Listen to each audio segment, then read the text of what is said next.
this is Chantel with WTI. Summer is just around the corner and I cannot wait to start having friends over for a barbecue. We really love our 2-burner Weber propane grill. My favorite summertime meal is for sure strawberry balsamic grilled chicken with grilled romaine lettuce. I had never touched a grill until a few years ago.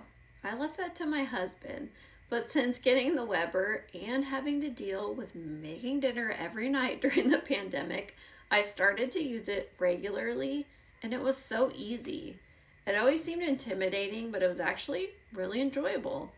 And if you haven't tried grilling romaine, you are missing out. It is so good. Everything I've cooked on this grill has cooked evenly, and I'm able to accomplish those perfect grill marks, which makes me feel like a professional chef. This grill has been a really great choice for our family, but that's just my point of view.